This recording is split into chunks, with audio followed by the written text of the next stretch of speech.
በርካታ የሚያስመኩ ስራዎችን ታዝበናልና እሱን አለመናገር ንፉግነት ስለሚሆን እሱ ለመጀመር ነው።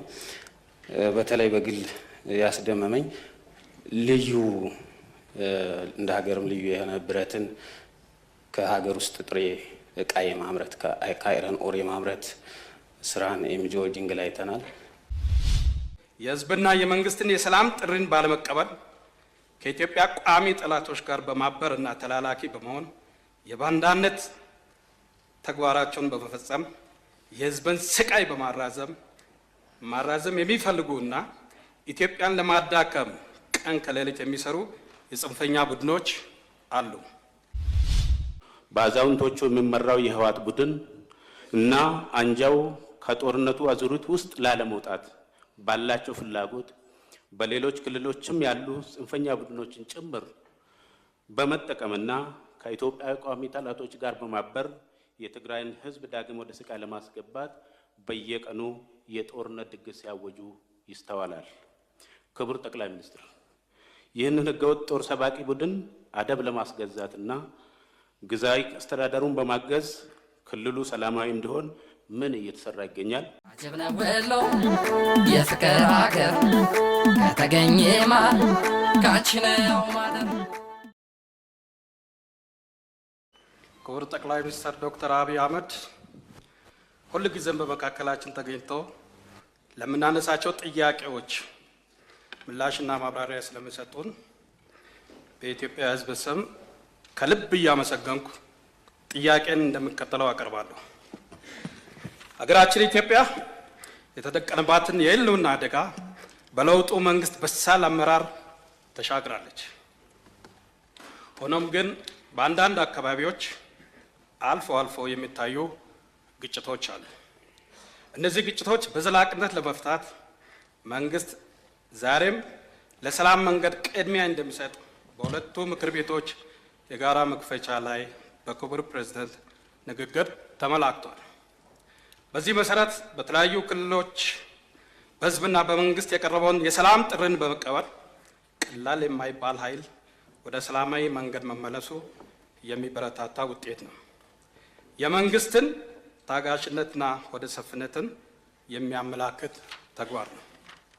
ክቡር ጠቅላይ ሚኒስትር፣ አሁንም ቢሆን የህዝብና የመንግስትን የሰላም ጥሪን ባለመቀበል ከኢትዮጵያ ቋሚ ጠላቶች ጋር በማበርና ተላላኪ በመሆን የባንዳነት ተግባራቸውን በመፈጸም የህዝብን ስቃይ በማራዘም የሚፈልጉና ኢትዮጵያን ለማዳከም ቀን ከሌሊት የሚሰሩ የጽንፈኛ ቡድኖች አሉ።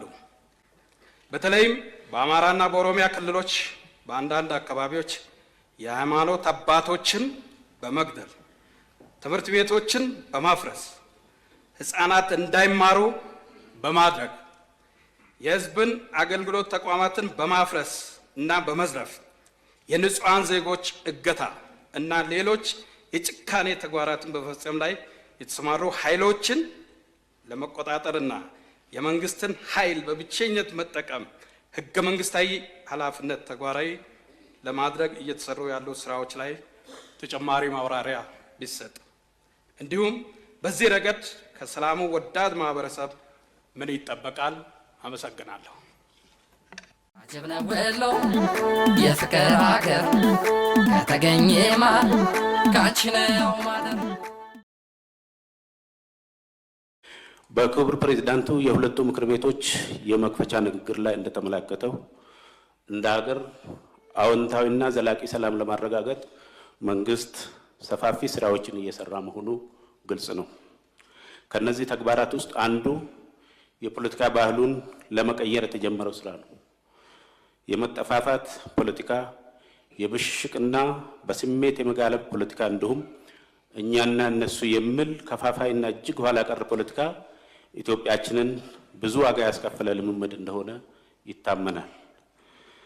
ይህንኑ እምነት በመያዝም መንግስት ብዙ ጊዜ ግጭትን በኃይል ለማሸነፍ ከመቻኮል በታጋሽነትና በሆደ ሰፊነት ሰላማዊ መንገድ ቅድሚያ በመስጠት ትኩረት ሰጥቶ እየሰራ ይገኛል።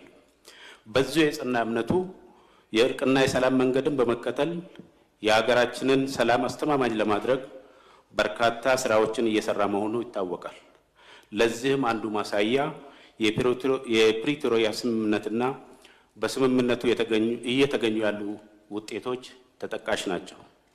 ይሁን እንጂ የፕሪቶሪያውን ስምምነት ወደ ጎን በመተው ከሀገሪቱ ሕግና ስርዓት ባፈነገጠ መልኩ በአዛውንቶቹ የሚመራው የህወሓት ቡድን እና አንጃው ከጦርነቱ አዙሪት ውስጥ ላለመውጣት ባላቸው ፍላጎት በሌሎች ክልሎችም ያሉ ጽንፈኛ ቡድኖችን ጭምር በመጠቀምና ከኢትዮጵያ ቋሚ ጠላቶች ጋር በማበር የትግራይን ህዝብ ዳግም ወደ ስቃይ ለማስገባት በየቀኑ የጦርነት ድግስ ሲያወጁ ይስተዋላል።